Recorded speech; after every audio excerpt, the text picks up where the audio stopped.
दोस्तों, आपको कैसा महसूस होगा जब आपको पता चले कि कोई बहुत साल पहले ख़त्म हो गया था, लेकिन अचानक से वो आपके सामने आ जाए। दरअसल होता क्या है, यूपी के गोंडा से खबर सामने है। उसमें क्या होता है, 2021 में एक महिला जो है वो गायब हो जाती है, लेकिन अचानक से 2024 में वो सबके सामने प्रकट हो जाती है। और जैसे ही वो प्रकट होती है तो ये एक न्यूज़ बन जाती है। दोस्तों, कहानी शुरू करूंगा, लेकिन उससे पहले मैं आपको एक बात बताना चाहूँगा। दरअसल होता क्या है, कभी भी कोई महिला अपने ससुराल से गायब हो जाए, ससुराल में मर जाए या कुछ भी हो जाए, तो महिला के परिवार वाले कभी ये नहीं सोचते कि उसमें उनकी या उनके परिवार की या उस महिला की भी गलती हो सकती है। वो कभी नहीं सोचेंगे। वो सीधा ससुरालियाओं पर इल्ज़ाम लगाएंगे कि इन्होंने हमारी बेटी गायब कर दी, इन्होंने हमारी बेटी मार दी, या इन्होंने ही हमारी बेटी के साथ कुछ किया है, या इन्होंने ही हमारी बेटी का इलाज नहीं कराया। दोस्तों, मानता हूँ कुछ लोग गलत होते हैं, लेकिन सभी गलत नहीं होते। अब इस महिला की कहानी सुनाता हूँ। दरअसल 2021 में इस महिला का नाम है कविता। ये 2021 में गायब हो गई।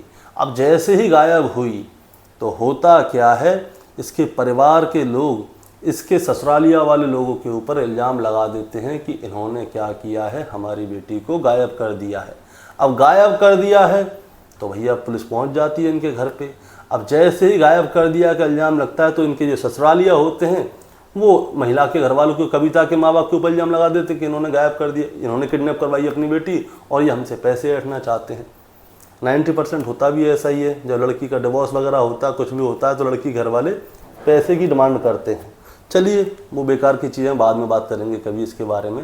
अब इन दोनों के ऊपर केस चल रहे थे, लेकिन अचानक से क्या होता है दोस्तों, ये महिला 2024 में अचानक से प्रकट हो जाती है।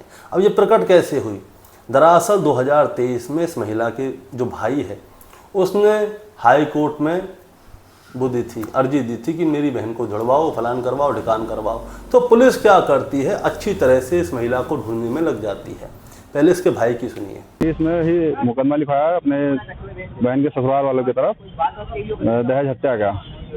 उसके बाद उनके ससुराल वालों ने हमारे खिलाफ अपहरण का मुकदमा लिखा दिया। 2 साल तक कुछ पता नहीं चला। उसके बाद हम लोग हाई कोर्ट गए। हाई कोर्ट के हिसाब से 2 साल तक चला मुकदमा। उसके बाद बहन मिली और क्या नाम है, तू यही बता रहे। कहाँ मिली भैया? बहन मिली वहाँ, क्या नाम है, गोंडा में एक दुर्जनपुर घाट है, वहीं का पता मिला, वहीं से मिली। ये कहाँ से, गोंडा में मिली थी कहीं अलग? नहीं, गोंडा के रहने वाले हैं, दुर्जनपुर घाट लखनऊ से बरामद हुई। अब पुलिस इस महिला को अच्छी तरह से ढूंढने में लग जाती है और इसको जैसे तैसे, अब कैसे पकड़ती है मैं बताता हूँ। आज के समय पे सोशल मीडिया बहुत अच्छी चीज़ है, पकड़ में आ जाते हैं लोग। तो होता क्या है, पुलिस सोशल मीडिया के ज़रिए इस महिला पर नज़र रखती है और उसके बाद में इसको कहीं ना कहीं से ढूंढ ढांड के ले आती है। पहले आप पुलिस की सुनिए, पुलिस क्या कह रही है, फिर मैं आपको आगे की सुनाऊंगा। कविता नाम की महिला गायब हुई थी। उसके मायके के लोगों ने ससुराल पक्ष पर कतिपय आरोप लगाते हुए गंभीर धाराओं में अभियोग थाना कोतवाली नगर पर पंजीकृत कराया गया था। इसी के प्रतिक्रिया स्वरूप जो लड़की के ससुराल वाले थे, जो गुमशुदा लड़की थी, उनके ससुराल वालों ने मायके पक्ष के ऊपर गंभीर आरोप लगाते हुए माननीय न्यायालय के माध्यम से 156(3) के तहत मुकदमा पंजीकृत कराया गया था। इस गुमशुदा महिला की तलाश पुलिस द्वारा की जा रही थी, जिसमें थाना कोतवाली नगर SHO खुद विवेचक थे और उनके नेतृत्व में टीमों का गठन किया गया था।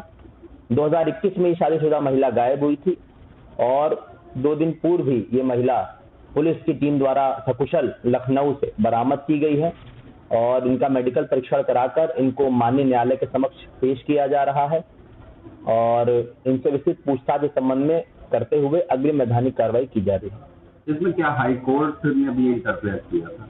इसमें एक पक्ष हाई कोर्ट गया था और उनकी ओर से निवेदन किया गया था कि समयबद्ध तरीके से इस प्रकरण का निस्तारण किया जाए और उसका अनुपालन सुनिश्चित किया जाए।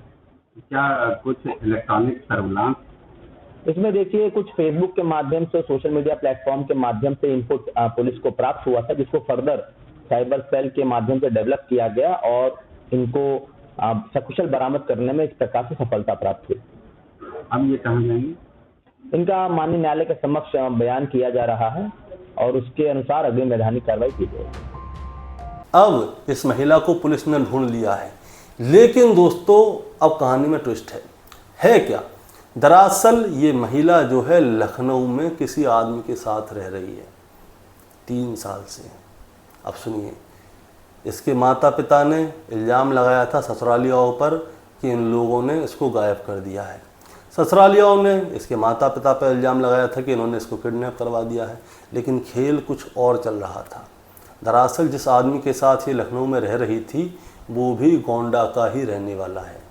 अब महिला ने क्या है अपने ससुरालियों पर इल्ज़ाम लगाए कि ये मुझे मारता था, पीटता था, ये करता था, वो करता था।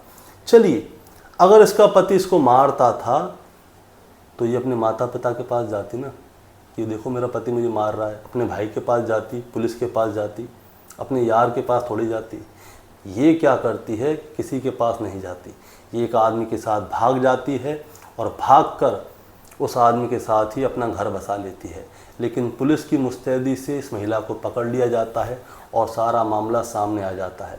लेकिन अभी तक न्यूज़ पर यह नहीं बताया जा रहा कि ये महिला किसी के साथ भाग गई थी। वो उस आदमी के साथ 3 साल से लखनऊ में रह रही थी और वो आदमी भी गोंडा का ही रहने वाला था।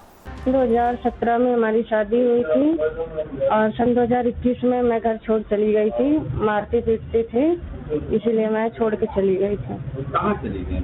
मैं यहाँ से अयोध्या गई, अयोध्या से लखनऊ चली गई। तो किन के साथ रहती है? क्या करती है?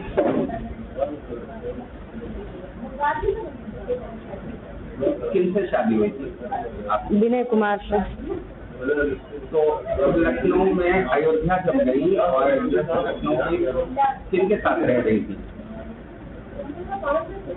नहीं बताइए। जी नहीं, बिल्कुल नहीं। अब कहाँ रहना पसंद करेंगे? मैं जहाँ पे थी वहीं पे रहना पसंद करूँगी। अब आप बताइए दोस्तों, इस महिला के लिए क्या कहेंगे? जो भी आपके मन में है कमेंट में बता दीजिएगा। चैनल पर नए हैं तो सब्सक्राइब कर दीजिएगा ताकि रोज़ाना आपके लिए कैसी वीडियो लेकर आ सकें। नमस्कार।